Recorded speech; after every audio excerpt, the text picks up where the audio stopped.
Mga champion certificate ko yan. Ito yung unang napanalunan ko. Grand champion na ako mga boss. Ang vlog natin ngayon mga boss is itong papakita ko lang sa inyo itong mga napanalunan ko na show, no? Goldfish and koi shows mga boss. So last 2020, no, noon during pandemic, so doon tayo nagsimula mag-groom, alaga, no, ng isda or nag-groom, no, for show. Kasi matagal na tayong nasa larangan ng fish keeping, no, since 1995 nag-alaga na ako, but dito sa Cagayan de Oro lang tayo or nakapag subok na itong mga show, no. Kasi doon sa probinsya namin wala masyadong dun mga boss, walang mga, hindi naman uso noon yung mga ganitong mga events, no, itong mga goldfish show or koi show. So nung nandito na ko sa Cagayan de Oro, dito ko lang nalaman na meron palang ganito. So 2020 pandemic, no. So doon nagsimula itong mga paggugurom natin ng mga isda. So itong mga boss, ito yung mga natin, mga napanalunan, no, ng mga show. So papakita ko lang sa inyo mga boss, no, quick look lang. Okay, so yun, yan. So yan mga boss. So yan ang ito mga boss, ito yung mga certificate.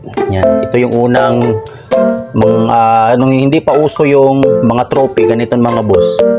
Ito muna sa nung nagsimula 2020, mga certificate pa lang yan, mga binigay yan, mga champion certificate ko yan.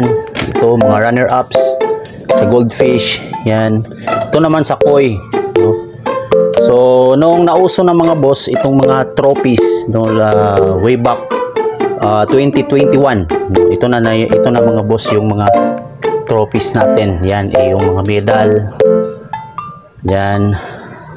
So ito yung unang napanalunan ko mga boss last 2020 sa isang actual show, best red white, no. So ito namang iba, ito naman yung mga trophy ng yung nagja-judge na ako online. So yun mga boss. Okay, so meron pa dito. So makikita mo mga boss, yan ang napanalunan ko din. Yan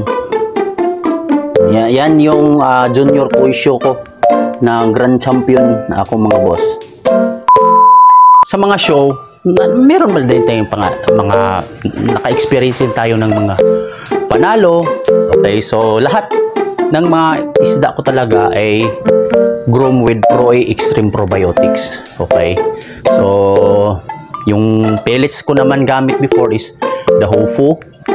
At sa koi naman Hufu din at saka KNP. Pero lahat yan mga boss ay kahit anong pellets ang ginagamit ko, Hufu or KNP, yung Pro-A Extreme Probiotics talaga yung ginagamit ko na pang mix doon sa aking or pang groom, part ng grooming mga boss sa aking mga isda. So ngayon medyo wala na tayong isda. Yung mga koi ko, naibenta ko na itong mga koi. Yung mga koi nito mga boss, wala na ito, no, naibenta ko na. Pero yung certificate at sa mga trophy at awards nandito pa rin. So meron pang ibang certificate na hindi ko pa na-print. Yung mga online shows nandito pa sa cellphone ko.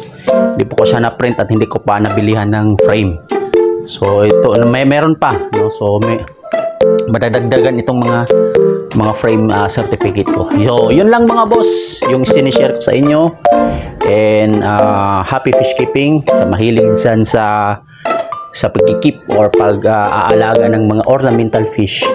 Keep it up and continue grooming or continue in our hobby mga boss. Okay?